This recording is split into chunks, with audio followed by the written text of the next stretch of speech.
I'm Sergeant Wayne Jenkins of Gun Trace Task Force. I'm assigned to Baltimore City Police Department. I don't care. This is on camera, dum-dum. Come on, let's get away from it, because people are so ignorant. This morning, 7 Baltimore City police officers were arrested on federal racketeering charges. The 7 defendants were members of the Gun Trace Task Force. I'm Sergeant Wayne Jenkins of the Gun Trace Task Force.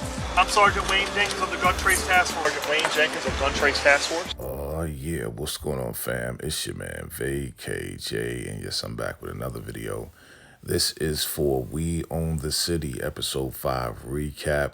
And as you see right here, Detective Suitor is sweating bullets. Why? Because if you saw that clip earlier, you see that, yes, that's the real Wayne Jenkins. And yes, him and his crew were taken in for racketeering and everything else like that. So in this episode, I'm going to recap that. So let's get into it. So at this point, fam, you know, we're at episode 5. So if you haven't seen anything on this show, definitely go back and watch all the recaps, because at this point in episode 5, we see that Wayne Jenkins and his crew are absolutely being investigated. They're finding out more and more about Jenkins from his crew, right? Jenkins thought that he couldn't be touched. He was the golden boy. He was following the rules in whatever way possible, but then he wasn't. And now we're finding out that these guys are pretty much kind of snitching on each other at this point. You know, this guy right here, he was basically having his girlfriend or this lady friend basically target guys for them to rob, right? She would find out who would be the dealers on the block, who had the money, and basically, you know, she would tell him, this guy right here, exactly where these guys were and how to rob them. He didn't admit to it for the most part, but they knew. They knew exactly what was going on. And as they're unraveling everything from each and every one of these guys that was down with Wayne Jenkins as they were racketeering, as they were robbing dealers, taking their money, right now, they are basically just kind of snitching on each other, telling on each other how one person did this, how one person did that. Of course, they're blaming most of it on Jenkins, but they're taking responsibility in one way, shape, or form. You know, they're kind of like really pitting them against each other, but they're pitting themselves against each other and basically saying how robbing dealers to basically robbing each other, right? So they would find money at these dealers' homes or wherever, and they were pretty much taking what they could and not really telling each other, and of course not reporting it. So we see Suitor, he's now on the scene. Another murder went down. He's trying to talk to the people on the block, and he's letting them know, you know, hey, I don't talk to cops. And he's like, yeah, but I'm homicide. He's like, yeah, you wasn't always homicide. You wasn't born homicide, right? Like, listen, man. He's like, listen, I've been on this block. I've been living here in Baltimore for a long time. I don't talk to cops. I don't talk to detectives. I don't talk to anybody because nothing's being done. And basically, he let the guy know he doesn't trust the Baltimore police. So, of course, Nicole Steele and the DOJ, they're still trying to find how they can indict these guys. They're finding more information on them.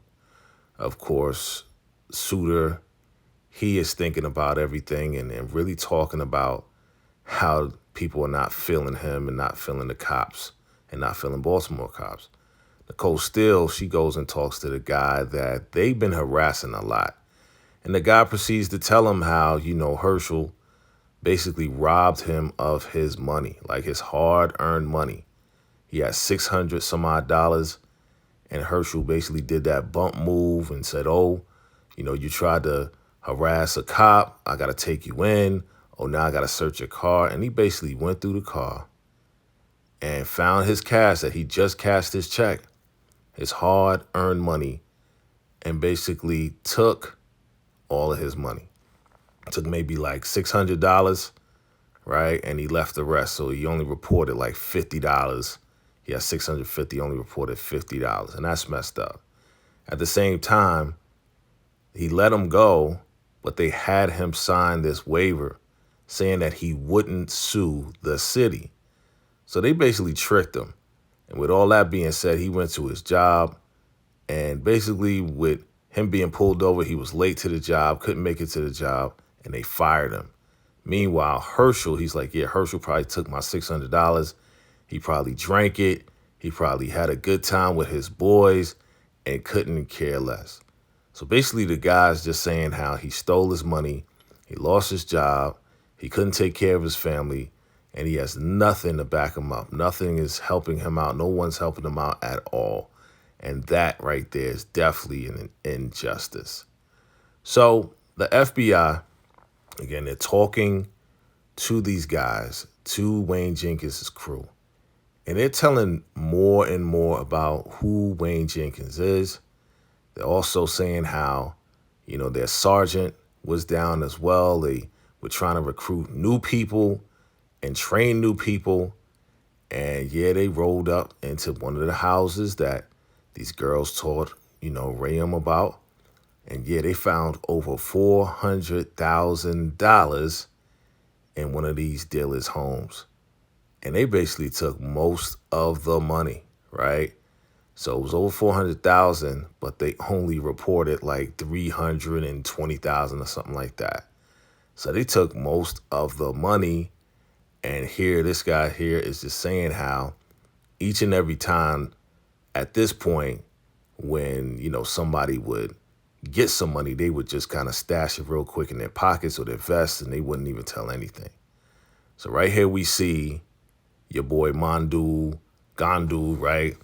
And the other guy, they're just talking about how Jenkins is off the chain and how he's doing this. And they was basically recruiting people to be down with the Strap Task Force. And we see this guy here. They are talking to each other, just saying how, going back and forth, yo, Jenkins is off the chain. Jenkins is off the chain, man. He's off the chain. And they're listening into the conversation. And they just keep saying, hey, Jenkins is off the chain. I mean, it's a little funny moment there. And John, the FBI guy, is like, yo, man, Jenkins is off the chain. So, I mean, it's basically coming down to these guys are going to be indicted.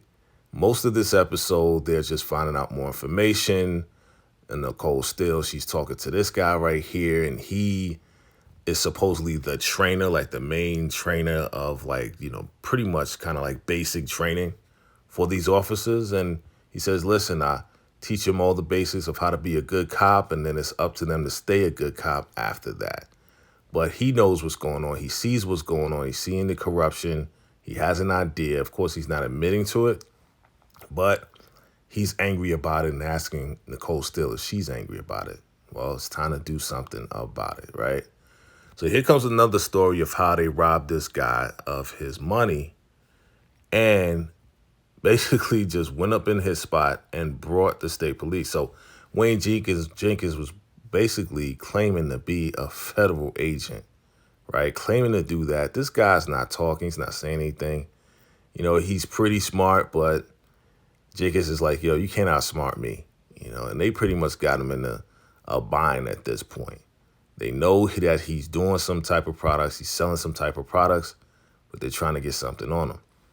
So if he's not talking, what they're going to do is they're going to go to his house and they're going to try to find the products and the guns, right? The straps. Now, the thing about it is they go and they find that this guy has some money stashed in his basketball shoe box or something like that, right? So Herschel finds the money, but Gandu, he leaves. G-Money leaves, and that was the worst mistake because Herschel basically, he's going to take as much money as he can. All right? So they get the state troopers in there to make it kind of official so they don't, because they're in a whole different town. Right? So they go in there and he's like, yo, where's the stash at? Where's the product at? And he's not saying anything. He's like, yo, we drove all the way up here and we want to know where stuff is at. Now, again, Herschel, he found the money, and the guy saying that was his real estate money. But as you see right here, Herschel, he hears what's going on downstairs, but he's stashing all the dough. And yes, it's just another acknowledgement that they were pretty much stealing from each other, not telling each other who had what and what type of money that was there, and just reporting a little bit of the money, a little bit, just so they won't get caught, right? So at this time, they're talking because they know they're being investigated. They know that they're being investigated, but they're still going ahead and still robbing dealers and still stealing money and doing all of that stuff, right? So Ward is basically breaking it down. He's like, man, we still was doing it. And Jenkins, he was making most of all the money, right? He is the sergeant. As we saw in the last episode, he's the one that made the play. But yeah, he was talking about how Jenkins is a different type of dude. Like, he has multiple different personalities where he's a family man, but he's checking girls out online. He got all his money and all his cash, so he's trying to be a good father and a good husband, but then turn around, he's going and treating himself with a night on the town with the most expensive meals, and then he gets one of those presidential suites, and he gets busy with one of his regular girls that he has come through, right? So we're seeing that this boy Jenkins, he was doing all types of stuff in the name of the law, right? And it's real funny how they're breaking it down, how this dude Jenkins was just doing everything that he wanted to do. He was pretty much untouchable. And they see right here, they had a new guy. They said, yeah, so if we find some money, as police officers, we gonna stash it. And the guy was like, he said, what do you think about that? And the guy was like, nah, that's not a good idea. It's kind of messed up. So Jenkins pretty much transferred him out of that unit because he knows that there's still some good cops out there. So he got rid of all the good cops out of his unit and kept the ones that would keep the money. So now we see Nicole Steele and sitting down with the chief and the captains, and they are ready to crack down on this strap task force crew. They have more than enough evidence at this point, and they are ready to make a go and pretty much lock these guys up. So they're sitting down again, just making sure they're airtight. They have all the evidence that they need. And yeah, of course, they're going to do more investigation. This is before, they're investigating them right now. They kind of go back and forth with the timeline. And yeah, they pretty much do exactly what they did with Jenkins, how they brought him in and said, yeah, you forgot to report this, come on in. So they do the same thing with the rest of the crew. And first they got Jenkins, then they bring in the rest of his crew. And yes, the FBI is there to basically lock them, right? So Herschel, Gandu, Rayum, all of them, they bring them in, tell them to come to the police station. They got to report something, and they pretty much lock them up. So now we see on the news that, yes, they're making the announcement that they have officially locked up Wayne Jenkins and his whole crew. And yeah, they're under major investigation. Now, while this is going on, we see your boy, Detective Suitor, looking at the TV at all of his old boys. Because, again, he was down with Jenkins and them, right? But now he's homicide. And one of the guys is like, hey, yo, Suitor, you used to work with Jenkins, right? And then they flash back, Suitor's reminiscing of when Jenkins offered him some money, picked up the money, didn't look like he took it, but still, it's looking like his guilty conscience is coming at him right now. Like, he's thinking about it all because he was down with Jenkins at one time period, right? So they keep asking him, yo, you okay? You all right? He gets up. He's like, yeah, I'm okay.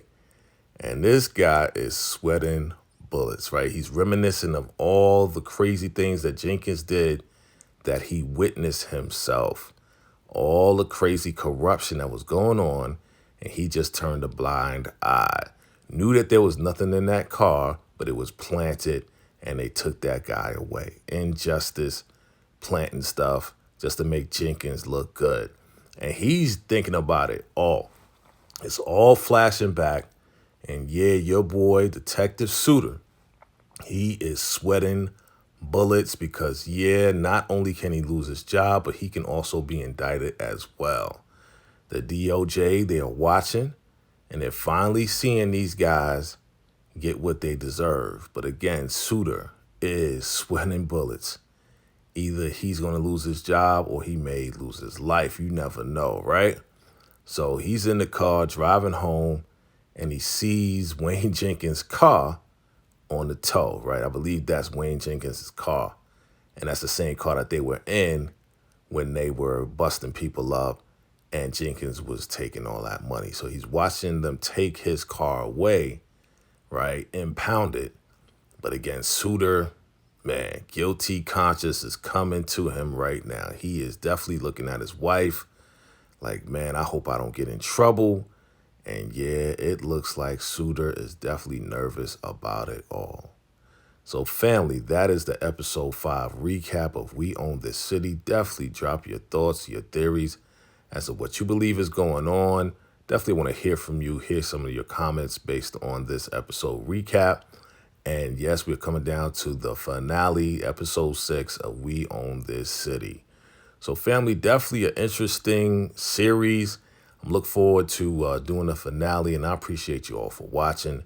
Hey, if you're brand new to the channel, do me a favor, smash that subscribe button, and do me another favor, smash that like button. And again, I appreciate you all for watching. If this is definitely interesting to you, go ahead and share as well. And if you thought this video was crazy, definitely check out this next one. Salute.